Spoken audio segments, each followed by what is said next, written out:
Live from the campus of Washington and Lee University, this is a Channel 18 Rockbridge News Update. Welcome to the Rockbridge Report live Tuesday news update. I'm James Laverty. Attorney General Jeff Sessions defended himself this afternoon during a House Judiciary Committee hearing. Some of the members of the committee alleged Sessions has misled members of Congress about his knowledge of communications with Russia during the 2016 campaign. Congress has questioned Sessions since January about how much he knew of the communication between Trump associates and the Russian government. I stand by this testimony at the Intelligence Committee. I have never met with or had any conversation with any Russians or any foreign officials concerning any type of interference with the campaign or election in the United States. Further, I have no knowledge of any such conversations by anyone connected to the Trump campaign. Chairman of the House Judiciary Committee, Bob Goodlatte, did not ask Sessions any questions about his communications with Russia. Goodlatte announced last Thursday that he will not seek re-election in Virginia's 6th District. 4 weeks before a special election, Alabama Senate candidate Roy Moore is denying accusations that he pursued inappropriate relationships with teenage girls when he was in his 30s. Moore says the allegations are, quote, absolutely false. He also said these accusations are a, quote, political maneuver. But the latest accuser, Beverly Young Nelson, says otherwise. My husband and I supported Donald Trump for president. This has nothing whatsoever to do with the Republicans or the Democrats. It has everything to do with Mr. Moore's sexual assault when I was a teenager. Moore has threatened to sue the Washington Post, which broke the story against him. Some Senate Republicans have said Moore should step down. Others have not expressed an opinion.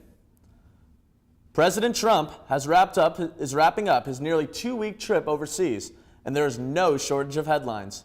Some of the biggest news came from a series of comments the president made about Russian President Vladimir Putin. CNN's Kristen Holmes has the latest in Washington.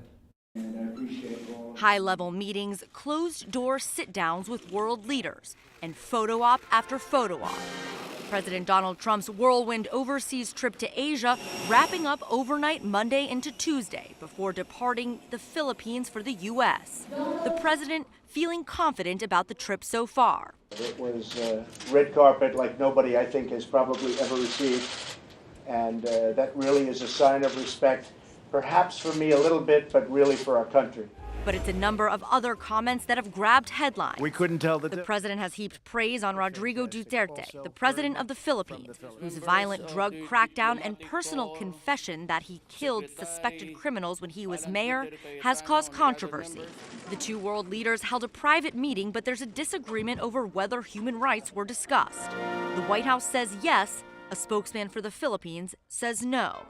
And President Trump referring to former U.S. intelligence chiefs as, quote, political hacks after they concluded Russia sought to influence the 2016 election. I believe that President Putin really feels, and he feels strongly, that he did not meddle in our election. What he believes is what he believes.